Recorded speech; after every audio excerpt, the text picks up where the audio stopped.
개발형 코딩 테스트에 대해서 알아보겠습니다. 개발형 코딩 테스트는 정해진 목적에 따라서 동작하는 완성된 프로그램을 개발하는 것을 요구하는 형태의 코딩 테스트 유형입니다. 우리가 지금까지 다루어 보았던 알고리즘 코딩 테스트와 비교했을 때 일반적으로 알고리즘 코딩 테스트는 요구사항에 맞는 하나의 모듈을 개발하도록 요구하는 경우가 많은데요. 이러한 과정에서 문제를 푸는 사람들은 시간 복잡도와 공간 복잡도를 적절히 분석해서 문제에서 요구하는 제한 시간 안에 동작하는 하나의 프로그램을 작성해야 정상적으로 정답 판정을 받을 수 있습니다. 반면에 개발형 코딩 테스트는 일반적으로 알고리즘 코딩 테스트와 비교했을 때 더욱더 많은 양의 코드 작성을 요구하며 완성도 높은 하나의 프로그램을 개발하는 것을 요구하는 경우가 많습니다. 그렇기 때문에 다양한 모듈을 적절히 조합하는 능력이 요구됩니다. 즉, 하나의 모듈을 개발하는 것이 아니라 다양한 모듈을 적절히 조합하여 문제에서 요구하는 완성된 형태의 프로그램을 만드는 것까지 요구하는 경우가 많습니다. 더불어 일부 기업은 해커톤을 통해서 채용을 진행하기도 합니다. 이때 해커톤이란 단기간에 아이디어를 제품화하는 프로젝트 이벤트를 말하는데요.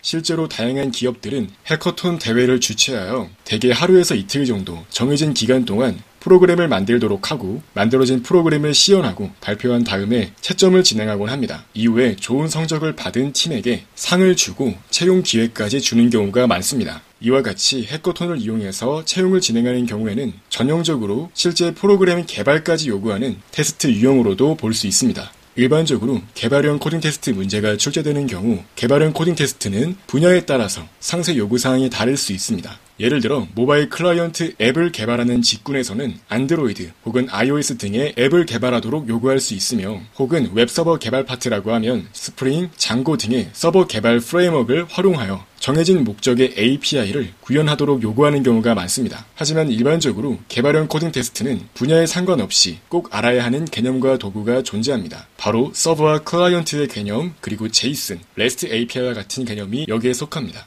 이번 시간에는 바로 이러한 내용에 대해 다뤄보겠습니다. 먼저 서버와 클라이언트의 개념에 대해서 확인해 보겠습니다. 기본적으로 클라이언트는 서버에게 어떠한 서비스를 요청하는 주체인데요. 그러한 클라이언트가 서버에게 요청을 보내면 서버는 응답하는 방식으로 동작합니다. 이것이 서버와 클라이언트의 기본적인 동작 원리인데요. 이때 요청은 리퀘스트라고도 하고 응답은 레스폰스라고 합니다. 실제로 대표적으로 웹 클라이언트와 웹 서버가 존재한다고 했을 때 이때 웹 클라이언트는 일반적으로 사용하는 PC가 될 수 있고 혹은 노트북이 될 수 있으며 스마트폰이 될 수 있습니다. 즉 어떠한 장치를 이용하든 간에 서버에게 요청을 보낸다면 그러한 장치는 클라이언트로서의 역할을 수행한다고 볼 수 있습니다. 즉 이처럼 클라이언트가 서버에게 요청을 보낸 뒤에 서버는 그에 맞는 적절한 응답을 돌려주는 방식으로 동작합니다. 이때 대표적인 서버용 컴퓨터로는 워크스테이션 등이 있습니다. 다만 엄밀히 말하면 서버란 클라이언트에서 보내주는 요청을 적절히 처리할 수 있는 컴퓨팅 장치라면 그 역할을 수행할 수 있기 때문에 반드시 워크스테이션과 같은 서버용 컴퓨터가 아니라고 하더라도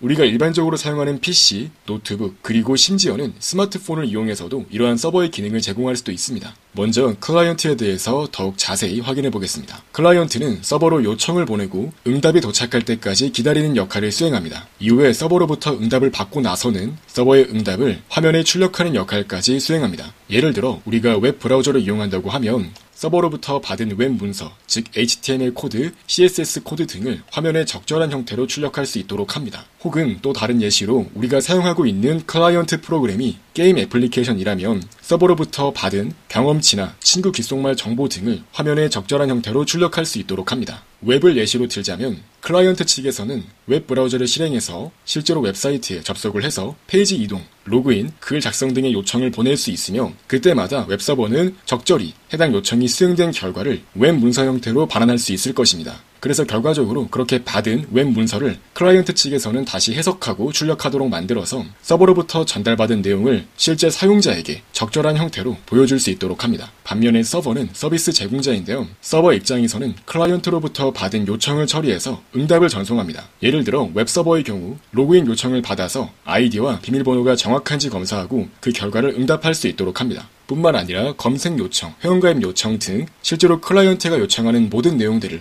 이 서버에서 처리하게 됩니다. 이와 같이 웹 클라이언트가 다양한 요청을 보내게 되면 웹 서버는 자신이 가지고 있는 데이터베이스 정보 그리고 콘텐츠 정보를 확인해서 그러한 요청을 적절히 처리한 결과를 돌려줄 수 있도록 합니다. 그렇기 때문에 이러한 다양한 요청을 처리하기 위해서 웹 서버는 하나 이상의 다수의 컴퓨팅 장치로 구성될 수 있으며 데이터베이스나 외부 API 등 다양한 외부적인 기능 또한 추가적으로 가지고 있을 수 있습니다. 이제 실제로 클라이언트와 서버가 통신하기 위한 프로토콜에 대해서 알아보겠습니다. 웹상에서 데이터를 주고받기 위한 프로토콜로 HTTP가 있는데요. 이는 하이퍼텍스트 트랜스퍼 프로토콜의 약자로서 어떠한 하이퍼텍스트를 주고받기 위한 프로토콜이란 이름이 붙어 있습니다. 그렇기 때문에 보통은 웹 문서를 주고받기 위해 사용되고요. 이때 웹 문서는 가장 기본적인 형태는 HTML 파일 형태입니다. 다만 최근에는 이러한 HTTP 프로토콜은 모바일 앱 및 게임 개발 등에서도 특정한 형식의 데이터를 주고받기 위한 목적으로 사용되고 있습니다. 실제로 클라이언트는 이러한 HTTP 프로토콜을 이용할 때 요청의 목적에 따라서 적절한 HTTP 메서드를 이용해 통신을 진행합니다. 이때 대표적인 메서드는 다음과 같이 get, post, put, delete입니다. 이 네 가지 메서드가 가장 대표적인 HTTP 메서드이며 각각의 메서드를 확인해 보시면 다음과 같은 기능을 제공합니다. 먼저 get 메서드는 특정한 데이터를 조회하고자 할 때, 즉 단순히 확인하고자 할 때 사용할 수 있는 메서드이며, 그리고 post 메서드는 특정한 데이터의 생성을 요청하고자 할 때 사용할 수 있는 메서드입니다. 그리고 put 메서드는 특정한 데이터를 수정할 때, 그리고 delete 메서드는 삭제를 요청할 때 사용할 수 있는 HTTP 메서드입니다. 그래서 실제로 우리가 웹서버와 통신할 때는 get 메서드를 이용해서 특정 페이지에 접속하거나 정보 검색을 수행할 수 있습니다. 그리고 post 메서드를 이용해서 회원가입을 수행하거나 글쓰기를 진행할 수 있고, 어떠한 정보를 수정하고자 할 때는 put 메서드, 그리고 삭제하고자 할 때는 delete 메서드를 사용할 수 있습니다. 물론 이는 프로토콜 상의 약속이며 실제로 서버가 이러한 메서드에 따라서 설명에 나와 있는 기능의 형태로 구현하지 않을 수도 있는데요. 그런 경우에는 클라이언트가 이러한 메서드를 이용해서 호출을 진행하더라도 적절한 결과를 받지 못할 수도 있습니다. 그렇기 때문에 이는 실제 프로토콜의 일종이며 이러한 프로토콜에 맞게 개발을 하도록 권고가 되고 있다고 이해하시면 되겠습니다. 간단하게 파이썬에서 리퀘스트 라이브러리를 이용해서 get 방식으로 특정 웹사이트에 접속하는 예시는 다음과 같습니다. 바로 리퀘스트 라이브러리의 get 메서드를 이용하게 되면 특정 URL에 get 방식으로 접근해서 HTML 문서를 받아온 뒤에 그 결과를 확인할 수 있습니다. 확인해 보시면 이처럼 타겟 URL로 구글을 넣은 걸 확인할 수 있고, 이때 이 URL로 get 메서드로 요청을 수행하면 이 구글 웹서버는 적절한 응답을 반환합니다. 그때 그 응답에서 텍스트 값을 출력하도록 만들면 실제 응답의 HTML 코드를 확인할 수 있습니다. 간단히 리플릿을 이용해서 이러한 코드를 그대로 실행을 해보시면 다음과 같이 구글 웹사이트에서 제공한 HTML 코드가 나오는 걸 확인할 수 있습니다. 즉 우리가 실제로 이러한 웹사이트에 접속을 하게 되면 웹서버에서는 바로 이러한 코드를 반환하게 됩니다. 이때 크롬이나 파이어폭스와 같은 우리의 웹 브라우저는 이러한 HTML 코드를 우리가 보기 좋은 형태로 가공해서 우리 화면에 보여주는 것이라고 이해할 수 있습니다. 즉 우리가 실제로 구글 등에 단순히 접속하게 되어서 이와 같이 get 방식으로 특정 웹서버에 정보를 요청하면 실제로 웹서버가 뱉는 값은 이러한 HTML 문서 형태가 되는 것입니다.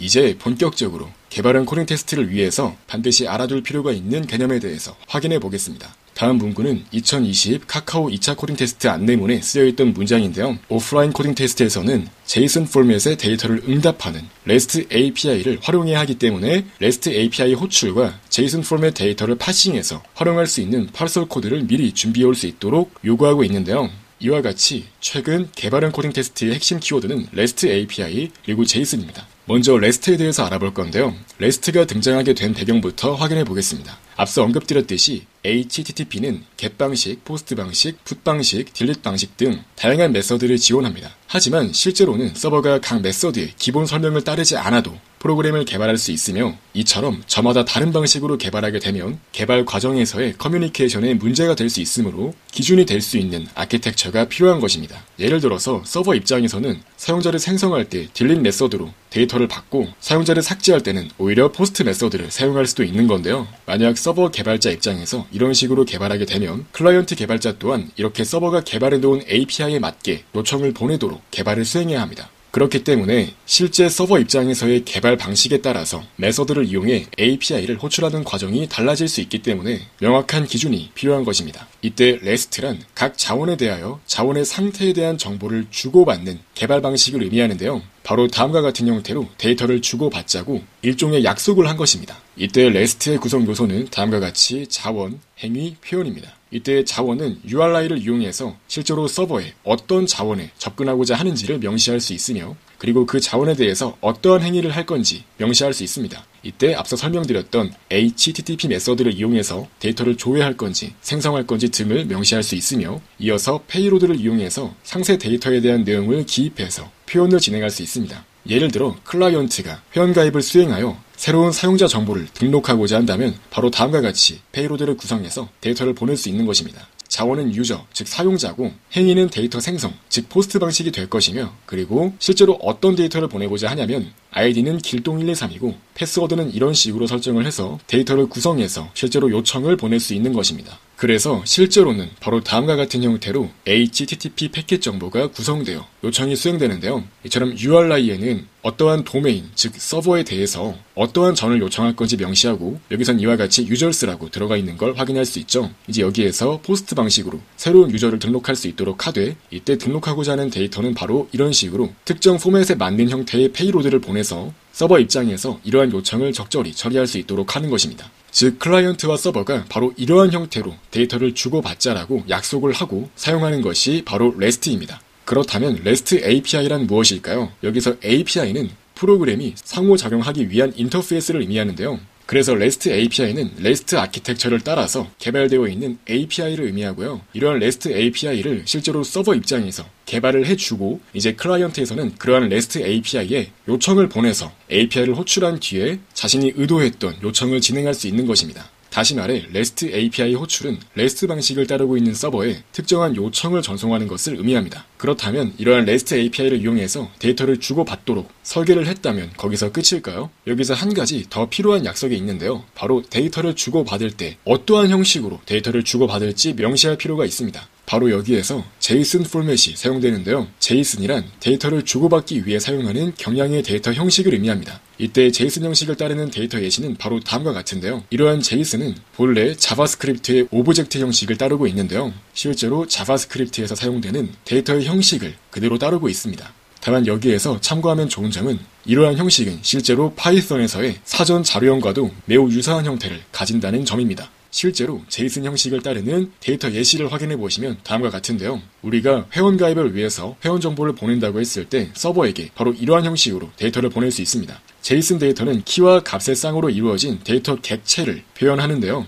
이처럼 ID는 무엇이며 패스워드는 무엇이며 이렇게 각각 키와 값의 쌍을 중간에 콜론을 이용해서 구분한 뒤에 데이터를 묶어서 컴마로 각각의 쌍을 구분한 뒤에 데이터를 묶어서 이와 같이 JSON 포맷으로 표현할 수 있는 것입니다. 이때 JSON 포맷은 이처럼 내부적으로 리스트를 포함할 수 있으며 정수 혹은 문자열 등의 데이터 또한 표현이 가능합니다. 파이썬에서 이러한 JSON 데이터를 활용하기 위해서는 이처럼 표준 라이브러리에 포함되어 있는 JSON 라이브러리를 임포트해서 사용하시면 되는데요. 이처럼 사전 자료형으로 데이터가 존재할 때 사전 자료형의 데이터를 JSON 객체로 바꾸어서 사용할 수 있습니다. 말씀드렸듯이 JSON 포맷은 키와 값의 쌍으로 각각의 데이터를 구성해서 사용한다는 점에서 파이썬의 사전 자료형과 매우 유사한데요. 실제로 이처럼 사전 자료형을 이용해서 데이터를 초기화한 뒤에 이를 JSON의 덤프 메서드를 이용해서 JSON 객체로 바꿀 수 있습니다. 이때 인덴트, 즉 들여쓰기에서 공백을 몇 번 사용할지 명시할 수 있으며, 이렇게 띄어쓰기 4개를 사용한다고 명시하면 JSON 객체로 바꾼 뒤에 이를 출력하도록 만들었을 때 바로 다음과 같이 각각의 들여쓰기가 4개씩 들어가는 형태로 실제 JSON 포맷에 따라서 JSON 객체가 출력되는 걸 확인할 수 있습니다.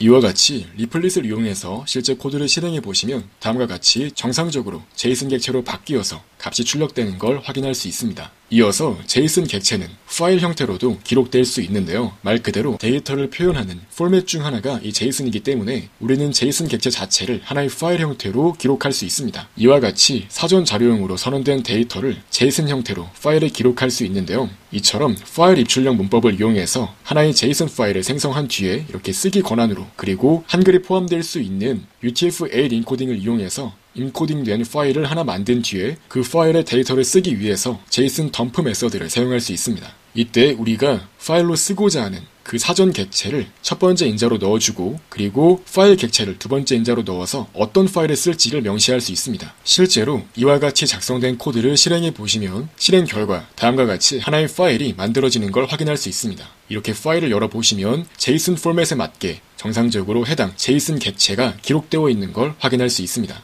결과적으로 우리는 파이썬을 이용해서 REST API를 사용할 수 있으며, 이때 서버와 클라이언트가 데이터를 주고받기 위한 목적으로 제이슨 포맷을 사용할 수 있다는 것까지 확인해 보았습니다. 더 나아가서 다양한 REST API를 호출해보고 서버 쪽에서 보내주는 데이터를 처리해보는 예시까지 진행해보고 싶다면 이렇게 연습용 서비스까지 사용해볼 수 있는데요. 이때 모킹이란 실제로 어떠한 기능이 동작하진 않지만 단순히 어떠한 기능이 있는 것처럼 흉내내서 구현한 것을 의미하는데요. 이러한 가상의 REST API를 제공하는 서비스로는 제이슨 플레이스홀더가 있습니다. 이 웹사이트에서는 사용자, 게시물 등 다양한 가상의 API를 클라이언트 쪽에서 호출해서 사용할 수 있는 형태로 제공하고 있다는 점이 특징인데요. 한번 이 사이트를 이용해서 실제로 REST API 호출 예시를 다뤄보겠습니다. 먼저 get 메서드를 이용해서 특정한 데이터를 조회하는 실습을 해볼 건데요. 확인해 보시면 이렇게 API 호출 경로는 그 자원값이 유저로 명시되어 있는 걸 확인할 수 있습니다. 말씀드렸듯이 REST API 같은 경우는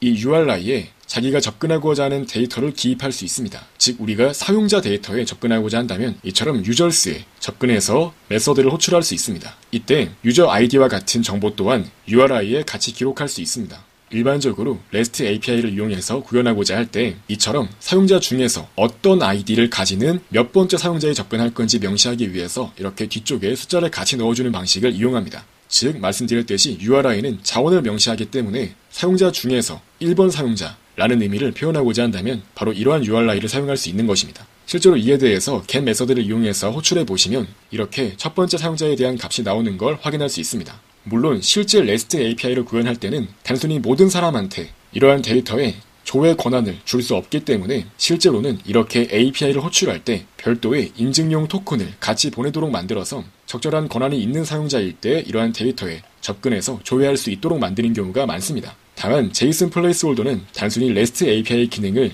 가상으로 제공하고 있기 때문에 별도의 인증 토큰 없이 바로 이러한 URI에 접근하게 되면 데이터를 조회할 수 있습니다. 실제로 이러한 URI에 접근하게 되면 바로 다음과 같이 웹서버에서 제이슨 포맷의 데이터를 출력하는 걸 확인할 수 있습니다. 이렇게 첫 번째 사용자의 이름은 이렇고 사용자의 유저네임, 즉 로그인을 위한 아이디는 이것이며 주소, 연락처 등 다양한 정보가 조회되는 걸 확인할 수 있습니다. 물론 이러한 데이터는 말 그대로 가상의 데이터입니다. 그래서 제이슨 플레이스홀더는 이와 같이 REST API 기능을 가상으로 제공해서 클라이언트 프로그램 측에서 REST API를 실습해 볼 수 있도록 기능을 제공한다고 볼 수 있습니다. 또한 일반적으로 어떠한 데이터를 모두 조회하고자 한다면 다음과 같이 단순히 조회하고자 하는 그 자원만 넣고 내부적으로 번호값을 추가적으로 넣지 않아서 이처럼 단순히 사용자에 대한 정보를 모두 가져오는 형식으로 자원을 명시할 수 있습니다. 실제로 이러한 주소에 get 방식을 이용해서 API 호출을 진행하게 되면 다음과 같이 모든 사용자에 대한 정보가 차례대로 출력됩니다.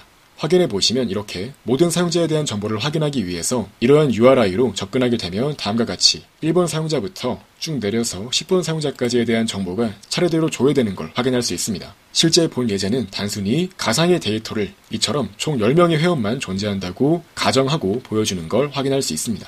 이처럼 여러 개의 데이터가 반환될 때는 마찬가지로 파이썬의 기본적인 문법과 거의 유사하게 리스트 형태로 각각의 사전 형식의 데이터가 차례대로 각각의 원소로 구별되어 반환되는 걸 확인할 수 있습니다. 이어서 REST API를 호출해서 실제로 반환된 제이슨 데이터를 파싱해서 처리하는 예제는 다음과 같습니다. 이처럼 리퀘스트 라이브러리를 불러온 뒤에 특정 REST API 경로에 접속해서 응답 데이터를 받아오는 것부터 수행할 수 있습니다. 그래서 마찬가지로 리퀘스트의 get 메서드를 이용해서 아까 보여드렸던 제이슨 플레이스홀더 웹사이트의 모든 사용자 데이터 정보를 조회해서 받아올 수 있도록 합니다. 이후에 응답으로 받은 텍스트가 제이슨 형식을 따르고 있다면 바로 이 레스폰스에 제이슨 메서드를 호출해서 이를 파이썬 객체로서 접근해 사용할 수 있습니다. 자, 그래서 이렇게 받아온 데이터에서 각각의 원소를 하나씩 확인하며 각 사용자의 이 네임 속성의 값만 뽑아서 별도의 네임 리스트에 담도록 처리하는 걸 확인할 수 있습니다. 다시 말해 이렇게 반환된 전체 사용자 데이터가 파이썬의 리스트 형태로 반환되어 각각의 원소에 접근할 수 있는 겁니다. 이제 이때 각 데이터에서 이 네임 파라미터의 값만 접근해서 이 정보를 별도로 담아주는 것으로 이해할 수 있습니다.